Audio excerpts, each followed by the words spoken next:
Lunes, séptimo día del mes de abril, año 2025, tercer día negro en las bolsas, provocado por los aranceles de Trump en Estados Unidos. Va a marcarse en el calendario como un momento aciago para el riesgo.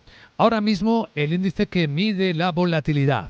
Volatilidad entendida como giros rápidos y dramáticos del mercado, está alcanzando un nuevo máximo de mucho tiempo en una lectura de 37 puntos. Tenemos los futuros que anticipan lo que va a ocurrir hoy en las bolsas de Europa y en las americanas. Nueva apertura fuertemente bajista. A esta hora de la mañana, cuando falta todavía hora y media para que abran las bolsas de Europa, tenemos el futuro del Eurostoxx perdiendo un 8%. Tenemos al futuro del mercado americano, el S&P 500, bajando un 3,3%. El S&P por debajo de los 5.000 puntos, en 4.939. Tenemos una sesión en las bolsas de Asia que profundizan en la caída del viernes y del jueves, después de las contramedidas que ya se han puesto en marcha en China contra los aranceles americanos, y después de un fin de semana en el que, aunque 50 líderes de los 180 países señalados por los aranceles han intentado negociar con Donald Trump, no haya pasado nada. Ahora mismo la bolsa de Hong Kong, acercándonos al cierre, está perdiendo un 11%, ha llegado a caer un 15%, es la que más cae en todo el mercado asiático. Vemos como en Tokio el cierre se encamina con una pérdida del 6,5%. 4% de pérdida en las bolsas de India, no se libra nadie. Y la bolsa surcoreana baja un 5%. Bueno, sí, se libran las que están de fiesta hoy, aunque luego pueden acumular las caídas. Indonesia, Vietnam, Tailandia son las que tienen hoy mercados cerrados. La escena sigue así de compleja por la cerrazón del presidente Trump a negociar nada de forma rápida. Lo hemos escuchado de nuevo ahí con ese ruido de fondo del avión Air Force One, donde repasaba todo de esta manera. Presumía que debido a los aranceles ya tenemos $7 billones comprometidos para invertir en Estados Unidos, construyendo plantas de automóviles, empresas de chips y todo tipo de empresas están entrando a nuestro país a niveles nunca vistos antes. No puedo decirles qué pasará con el mercado, pero sí puedo decirles que nuestro país se ha fortalecido mucho. Y con el tiempo va a ser un país como ningún otro. Será el país económicamente más dominante del mundo. No quiero que nada se derrumbe, pero a veces hay que tomar medicamentos para arreglar algo. Tienen un déficit comercial de $1 millón con China, perderán cientos de miles de millones de dólares al año con China, y a menos que resolvamos el problema, no voy a llegar a un acuerdo. He hablado con muchos líderes europeos, asiáticos, de todo el mundo. Se mueren por llegar a un acuerdo. Pero les he dicho que no vamos a tener déficit con su país. No vamos a hacer eso porque para mí un déficit es una pérdida. Tendremos superávits o en el peor de los casos llegaremos al punto de equilibrio. Ese es el pensamiento en este momento del presidente Trump. Y su equipo no dice nada diferente. En la NBC, con Tucker Carlson, el subsecretario del Tesoro, Scott Bessent, hablaba en este término, en este tono de la caída del crash de los mercados. Lo que está pasando con el mercado, yo diría que es más un problema de los 7 magníficas y no de MAGA, de la política del presidente Trump. Pues esto es lo que hay. Y el efecto se extiende por todos los mercados, por todos los activos de diferente manera. Bien, es cierto que el dinero se está refugiando, el que huye del riesgo, en los bonos. Las subidas en los bonos asiáticos ahora lo hemos visto en los europeos, en los americanos antes, sigue siendo una nota dominante. Hemos visto tocar hasta la onza de oro, donde algunos inversores probablemente han vendido para compensar las pérdidas que les ha causado tan rápidamente las caídas bursátiles, y hemos llegado a ver a la onza de oro por debajo de los $3.000. Ahora se está recuperando ligeramente a $3.057. Las caídas en todas las materias primas es un patrón, particularmente en el precio del petróleo, bajando más del 2,5% de nuevo esta mañana, con el petróleo Brent en Europa por debajo de los $64 barril.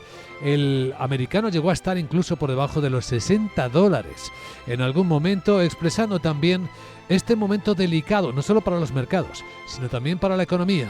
Unas casas de análisis empiezan a hacer ya cálculos de hasta qué punto puede inducir a una recesión en las economías más vulnerables. Y aquí en Europa hay varias, desde luego. ¿Qué dirá de todo esto uno de los analistas más respetados, más apreciados, más seguidos en España?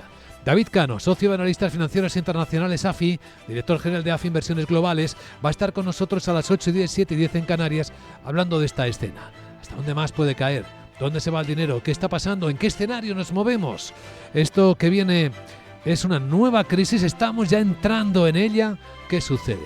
Y en la gran tertulia de la economía, con Guillermo de Haro, vicedecano de University, con Julián Salcedo, presidente del Foro de Economistas Inmobiliarios, y con Rafael Ramiro, profesor de gestión empresarial en Comillas y CADE, pues iremos abordando todas estas historias que nos despiertan, y vaya si lo hacen, en el comienzo de una nueva semana en Capital, la Bolsa y la Vida.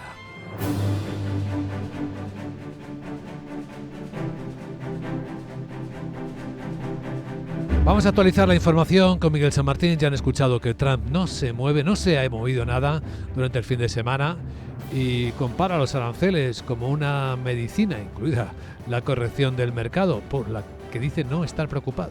Afirma que está abierto a negociar su política arancelaria, pero solo si sirve para resolver el déficit comercial que su país tiene con otras naciones. Asegura que además de a jugar al golf en Florida, también se ha dedicado a hablar con los grandes dueños de las tecnológicas y con los líderes de todo el mundo, pero no ha dado nombres. Así lo ha dicho a bordo del Air Force One.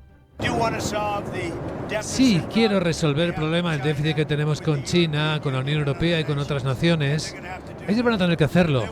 Y si quieren hablar de eso, estoy abierto a hablar. Pero si no, ¿para qué voy a querer hablar? He hablado ya con muchos líderes europeos, asiáticos, de todo el mundo. Se mueren por llegar a un acuerdo. Les he dicho que no vamos a tener déficits con su país. No vamos a hacerlo porque para mí, insisto, un déficit es una pérdida. El primer ministro israelí Benjamín Netanyahu, cuyo país tiene aranceles del 17%, se va a reunir hoy con Trump en la Casa Blanca. Será el primer extranjero que el presidente recibe desde que anunció los gravámenes en China. El Diario del Pueblo ha reconocido esta mañana que los aranceles adicionales tendrán un impacto en la economía, pero que cuentan con suficientes métodos para mitigar su efecto. En un comunicado destaca que las autoridades chinas han adoptado de forma inmediata medidas de respuesta contundente. ¿En qué punto estamos? El secretario de Comercio americano, Howard Lutnick, asegura que los aranceles no se van a aplazar, sino que van a seguir en vigor durante días, semanas, aunque se esté negociando con los países. Y que lo que el presidente hace es reajustar el comercio mundial hasta que dejen de tener déficit y pasar a tener superávit. Lutnick mantiene que Estados Unidos depende de las medicinas y semiconductores que se fabrican en el extranjero, y eso dice que les obliga a defenderse y dejar de ser estafados por todos los países del mundo. Por su parte, el asesor de comercio de Trump, Peter Navarro, critica al magnate, a Elon Musk, después de que declarara que está a favor de eliminar los aranceles con la Unión Europea. Yo espero que Estados Unidos, dice Elon Musk, y Europa puedan establecer una asociación muy estrecha. Obvio, ya existe una alianza, pero espero que pueda haber una relación muy estrecha entre ambos. Espero, por ejemplo, con respecto a los aranceles, que al final del día se acuerde que tanto Europa como Estados Unidos avancen, idealmente, en mi opinión, hacia una situación de arancel cero, creando efectivamente una zona libre de comercio entre Europa y Norteamérica. El secretario del Tesoro, Scott Bessent, niega que los aranceles vayan a derivar en una recesión y afirma que el gobierno no dará marcha atrás en su política arancelaria. Reunión hoy ya en Europa, 48 horas de entrada de los aranceles extendidos americanos. Los ministros responsables de comercio van a encontrarse en Luxemburgo para medir la respuesta e intentar que sea unánime. Según un portavoz comunitario, ha quedado claro que esos gravámenes van a ir cayendo uno tras otro. No se prevé que los ministros tomen ninguna decisión formal, pero sí negociar una posición común con la que orientar a la Comisión en su respuesta a Washington. Mantienen que el objetivo es encontrar una solución constructiva y dejar espacio a la negociación, aunque también estar listo para reaccionar. Entre las opciones está el nuevo instrumento anticoerción, una herramienta de último recurso que ya aprobó la Unión Europea hace 2 años para poder responder a amenazas económicas por parte de terceras potencias. Francia o España, entre otros, piden que se negocie para aminorar los efectos y llaman a cerrar acuerdos como el de Mercosur. Y hablarán de China también, hacia donde viaja el presidente del gobierno Pedro Sánchez por tercera vez en menos de 2 años para intentar relanzar las relaciones comerciales. En una gira que incluye Vietnam y en la que va a explorar diversificar mercados, pero no sustituir la relación con Estados Unidos. Según fuentes de Moncloa, insisten que no es una respuesta a los aranceles porque este viaje estaba previsto hace meses. Sí, reconocen que ahora adquiere una relevancia especial. Por cierto, que Vietnam ha optado por ofrecer a Trump aranceles cero para las importaciones estadounidenses si llegan a un acuerdo. Lo que desea también el Ejecutivo es reducir el enorme desequilibrio comercial existente entre España y los dos países. En 2024 España importó de Vietnam por valor de 5.200 millones, pero exportó solo 530. En el caso de China, importaciones 45.000 millones y exportaciones 7.400. Viajará acompañado Sánchez de los ministros de Exteriores y de Agricultura. Y una referencia a la guerra en Europa. Ya saben que han continuado los bombardeos rusos a Kiev. El presidente ucraniano Zelensky ha vuelto a pedir a la comunidad internacional que no dejen de presionar a Rusia. Quiere acercar la paz a los ucranianos a la luz de los ataques diarios rusos contra Kiev, varias ciudades más y los barcos en el Mar Negro, lo que rompe, según él, los acuerdos de tregua que para Zelensky Putin no quiere. Por eso insiste en pedir más armamento. Tenemos que reforzar nuestras defensas aéreas. Esta es la realidad objetiva. Es necesario activar al máximo todos los acuerdos alcanzados con nuestros socios que aún no se han realizado. Los patrios que en ese momento permanecen inactivos en los almacenes de nuestros socios deberían estar protegiendo vidas. También merece la pena producir sistemas de defensa antiaérea y misiles de forma mucho más activa en Europa y América. El presidente de Francia, Emmanuel Macron, planea acciones fuertes contra Rusia sin precisar cuáles, y Moscú continúa intentando ganar tiempo y sigue dando la espalda a la paz.